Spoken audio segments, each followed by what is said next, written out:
Welcome to the We Are Not Born Failures podcast. I'm your host, Moisés Linares. Bienvenidos al podcast We Are Not Born Failures. Gracias por acompañarme otra semana, otro episodio. Thank you for simply just being here for another episode of this podcast. And some of you might be wondering, Moisés, where did you go last week or what happened? Sometimes you need a break, and I've said it. It's important for your mental sanity. Just have that clarity. A veces se necesita esa claridad mental para poder hacer las cosas bien. Y en eso estamos. El episodio de hoy, el tema de hoy, de verdad es uno que es importante para muchos. Tal vez más importante para unos que otros. Pero la realidad es que when we think about life, there are certain things that are more important for certain people when we compare it to others. And this week, I am talking about the process. Trust the process. How many times have you heard trust the process? Confía en el proceso. Yeah, I know what you're thinking. When was the first time I heard trust the process? No, it's not what you're thinking, actually. I know some of you are probably saying, yeah, the Philadelphia 76ers, Joel Embiid, trust the process. That phrase became viral. It is still popular till this day. But no, it was not the first time I heard the phrase trust the process. No, la primera vez que yo escuché confía en el proceso, no fue el equipo de baloncesto de los 76ers de Filadelfia, no. La primera vez que yo escuché confía en el proceso fue mi mamá. Yes, a lot of things. I should just name this podcast My Mama Said. Mama said, the water boy. Yeah, no. But as a kid, my mom and my grandmother would always say, confía en el proceso, confía en Dios, right? Trust the process, not in those words, but just trust in God. And when you look at it from the Christian point of view, to trust means to have faith, right? Trusting, if you trust, you have faith. And I want to start this off, just by saying that one of my favorite verses in the Bible is from the second book of Corinthians, chapter 5, verse 7, and I'm going to read it exactly. I don't want to switch the words, but it says, "For we walk by faith, not by sight." Uno de mis versículos más, favoritos de la Biblia se encuentra en el segundo libro de Corintios, capítulo 5, versículo 7, y dice, porque por fe andamos, no por vista. Man, how many times have you not heard, just have faith? Just trust that it will happen. It's probably one of the most difficult things to do in life. I don't care what anybody says. I have yet to meet the person who can say, and perhaps I have, and it's 1% out of the 100, that they had the faith, that they trusted from the beginning. No, man, we all have our doubts, especially when you're trying to do something great. There's always doubt, there's always challenges when we get to that point. I think trusting the process right off the bat, it means knowing that it will not happen overnight. Confiar en el proceso significa una cosa muy importante, entender que el proceso no se cumple de la noche a la mañana. A lot of people have trouble with that. A lot of people, especially today, they have issues understanding that things are not going to happen overnight because they want instant gratification. Social media has done us a disservice when it comes to that. A lot of us want to do something. We want to start today. And in 3 to 5 months, we want to see results. We want to see success. Man, it is rare when you find people who get to that success that fast. And if they do, you question, how strong is the foundation? When the true tests come around, how strong is the base? Will it withstand a good shake or will it just collapse? A lot of people collapse because the foundation is not strong. And the process is one thing for sure. The process gets you ready for whatever comes your way. Any challenge. The process is all about the challenges. It's about overcoming obstacles, right? And I remember myself, my younger self, asking myself, why doesn't it happen? Why doesn't it, why can't I see results? Why am I not where I'm supposed to be? Like, what is it that it's holding me back? But at that point, I just simply failed to understand that Everything happens when it's supposed to happen. Every challenge, every obstacle, every battle you win is getting you ready for that big fight or for your big moment.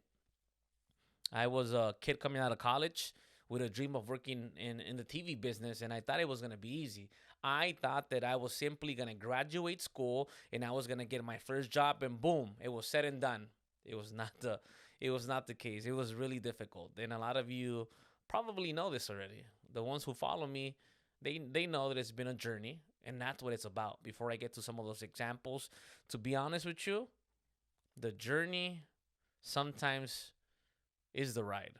It's not the destination, it's the journey. It's what it takes to get to that final place or to your end goal. When I came out of college, like a lot of you guys, I thought, well, I have the college degree. Now it's time to go make some money. It's time to go be successful. Where's my job? Where do I go? Where do I sign? And I didn't understand that in order for me to get to the point I am today, and I can say that I am very blessed. I am very happy with. I'm happy, but I'm not content, right? And I'll get to that in a second. I had to go through a lot of things, and it helped me, right? That process helped me understand. But for me to truly keep advancing in life, I had to really embrace the process, and that meant doing things that I didn't want to do. That meant just taking on roles that I didn't want to take on because I felt that those were not for me. But what I didn't understand, it was the point that all of that was part of the process. Before I got to TV, I had to be a production assistant. If you're on TV, you don't think about being a production assistant. That's not part of the description or the duties or the responsibilities. I just thought I'll apply for a job on TV and somebody's going to hire me. And then my natural given talent is going to come out and shine. At least that's the way I saw it back then. And I was very far from the truth. La realidad es que a veces pensamos que las cosas van a suceder como nosotros esperamos, que todo va a suceder fácil, que simplemente tenemos que cumplir una cierta cantidad de requisitos y cuando los cumplimos, todas las puertas se van a abrir. Y eso no es verdad. La realidad es que hay ocasiones y muchas ocasiones donde uno tiene que pelear, luchar, llorar, sufrir y seguir remando contra la corriente para llegar donde queremos llegar. That first job, soccer production assistant, driving people's coffee. Then it became logging games. After logging games, cutting highlights. Cutting highlights and taking the sheets we call them shot sheets, of where there was a description of what the play was for the talent, which are the play-by-play announcers, and giving them those shot sheets and saying, here, cutting the highlights, running to them and giving them the shot sheets so they could read it on air during halftime. And I would ask myself, what am I doing? This is not what I want to do. I hate this job so much. I dislike this job. And at one point, I ran into a couple of people that would tell me, embrace it. Be the best at that. And then you'll move to the next level. But I didn't want to. I didn't understand. I wanted to be on TV really bad. But what I didn't know was the fact that I wasn't ready.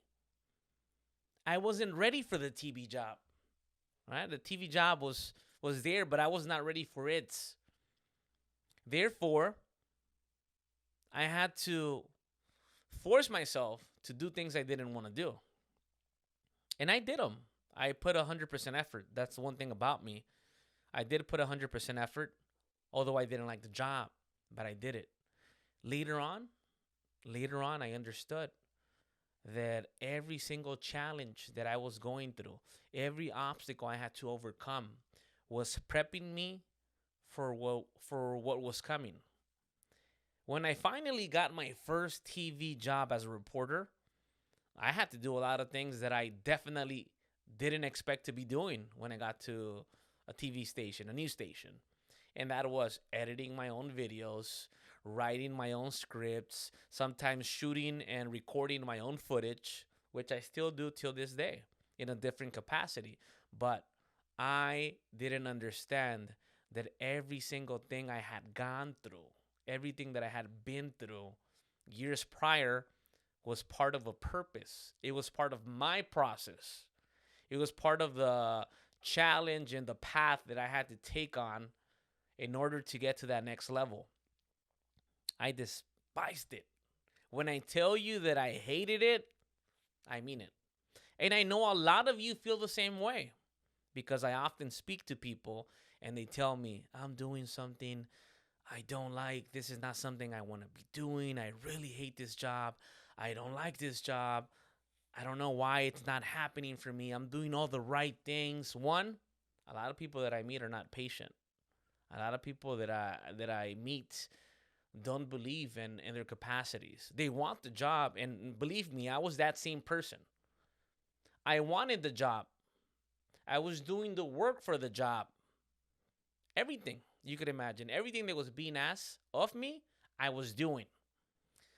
And the reason why, if you're wondering, I want to take a time out. The reason why I'm going mostly English is because I really want to get this message through. And sometimes I feel that when we think in two different languages, I have to go back and forth, and I leave certain important points out.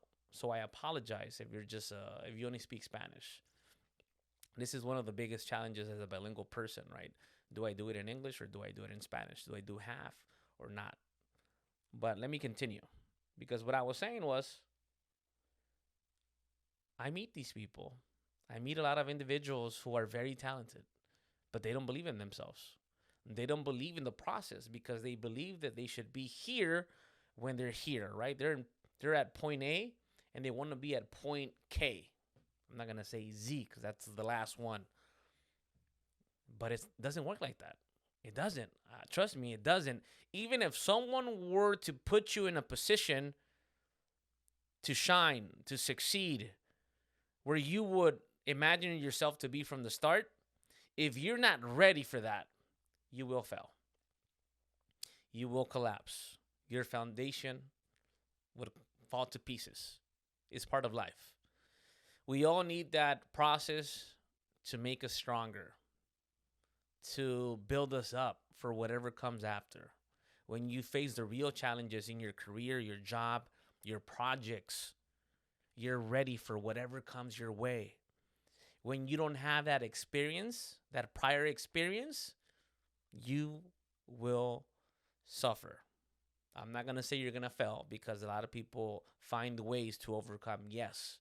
But there's a difference of having to find a way to overcome compared to being ready and meeting that moment. I had to do it the hard way. I got ready.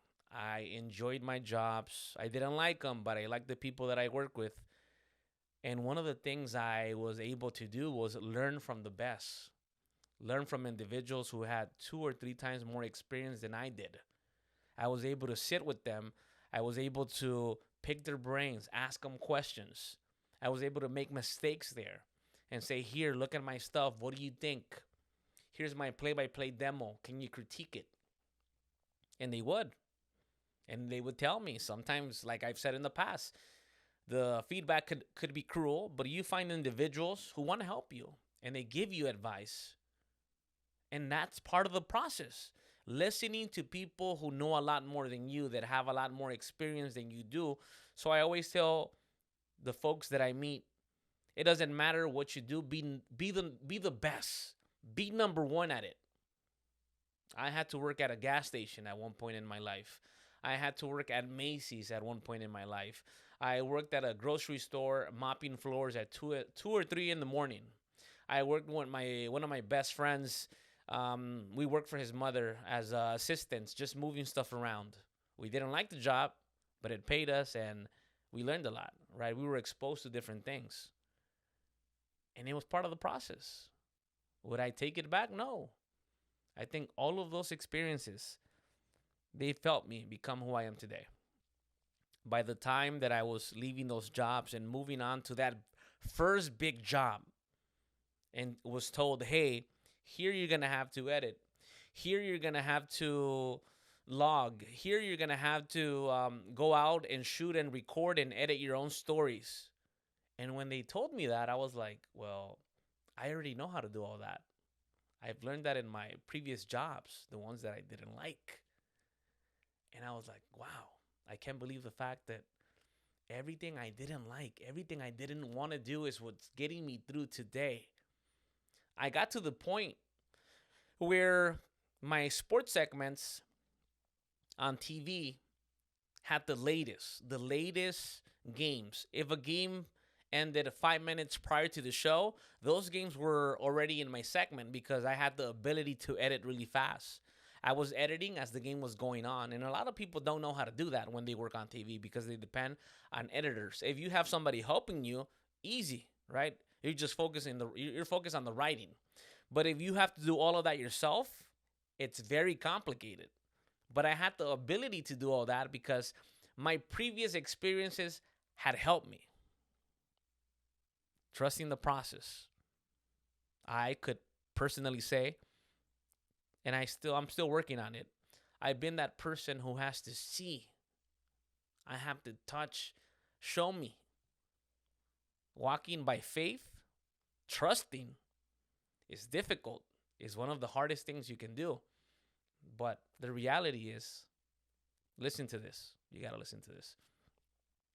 The reality is, when you're prepared, when you've done the work, when you've gone above and beyond to be ready for the moment, and when that moment finally comes, preparation meets opportunity, that equals success.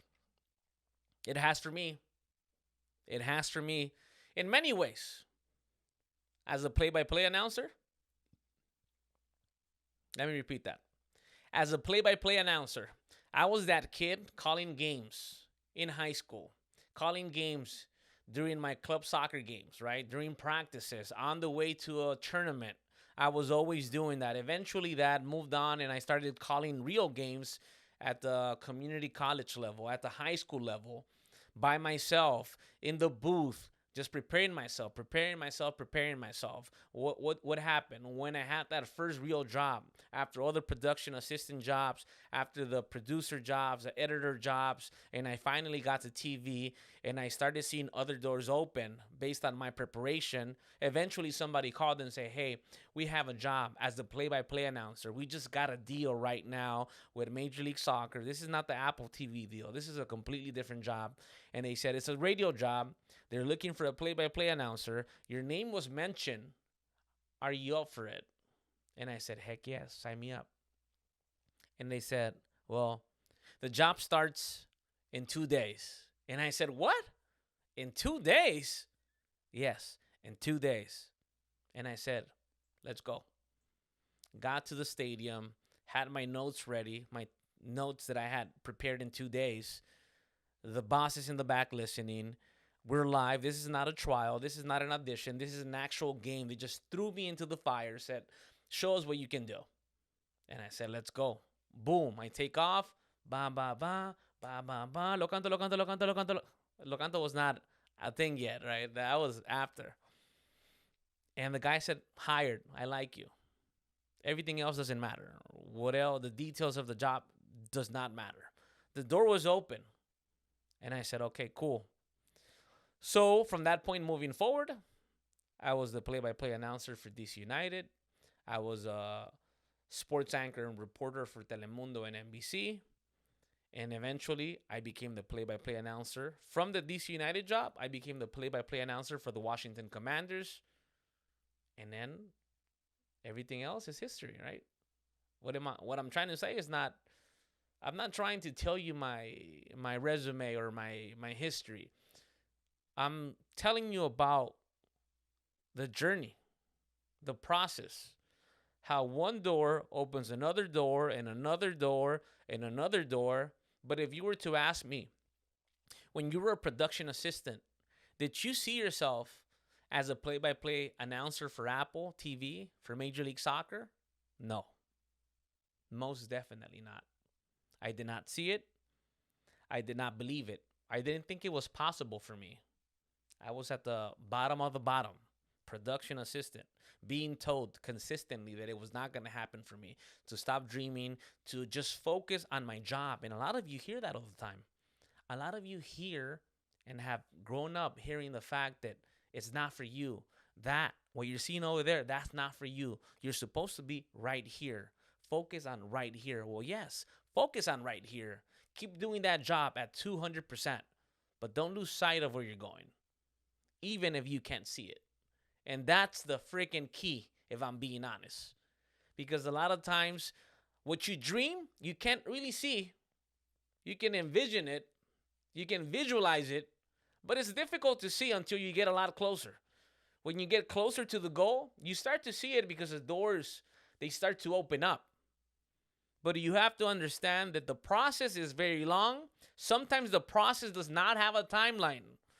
The process doesn't have a start and finish. You just keep going, and the opportunities will continue to come up to you. You will start to encounter these opportunities.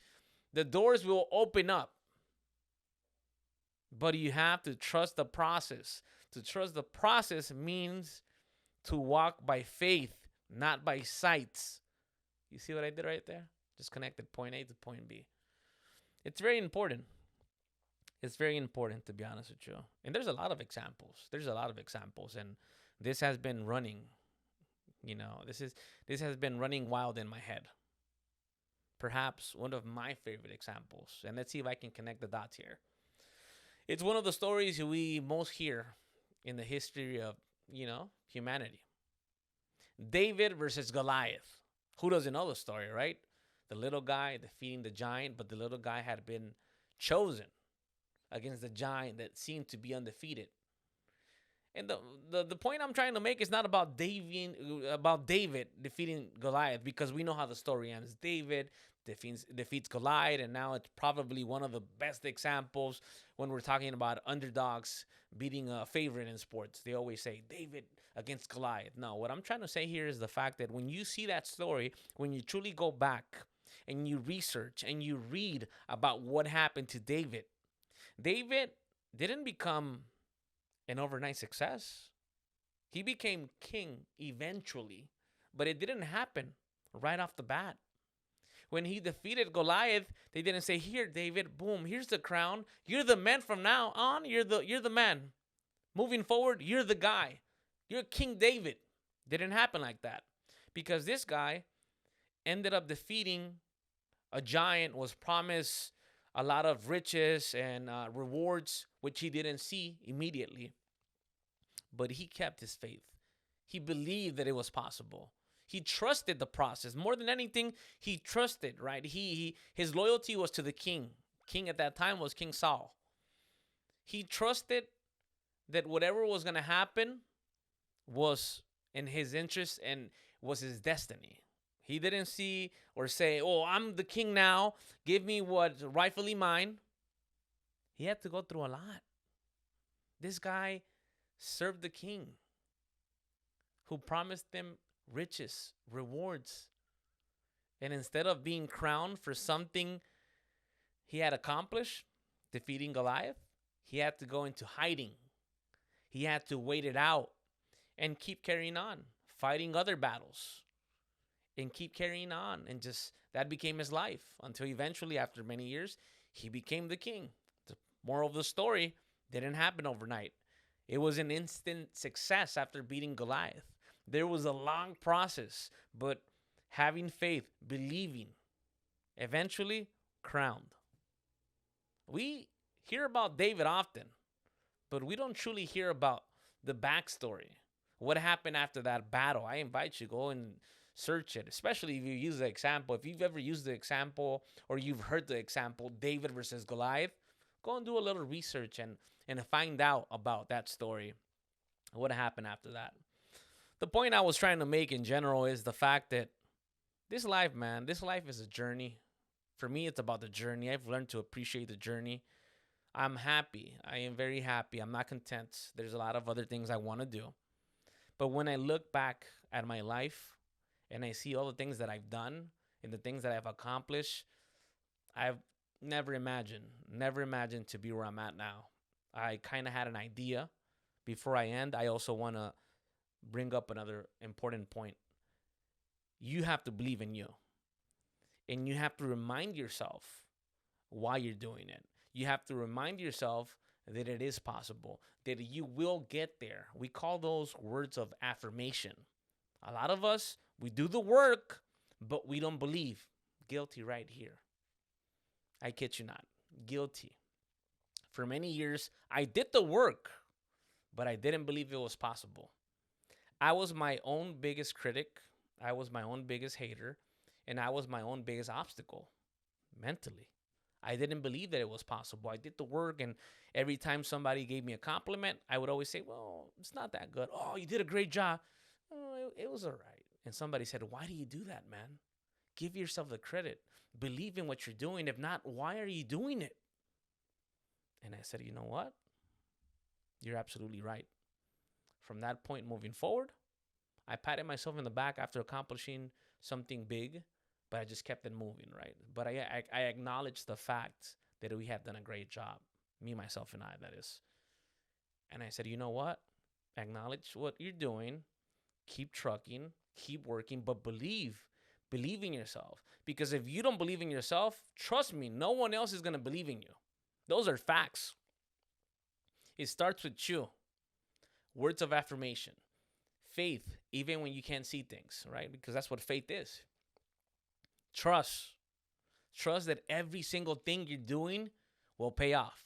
That it will lead you to that next level, that next step, that next goal, that next finish line.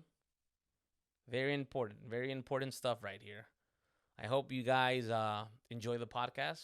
I know. I keep it under 30 minutes. Some people say, well, it's too short. Well, you try talking to yourself and let's see how it goes.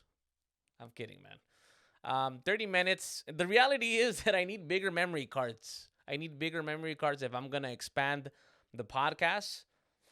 But I enjoy them. I enjoy them a lot. Thank you very much. Thank you for listening and for watching this new episode of the We Are Not Born Failures podcast. Perhaps the next episode will be all in Espanol. What do you think? I don't know. Share it, comment, let me know, give me your thoughts, and like always, have a great week.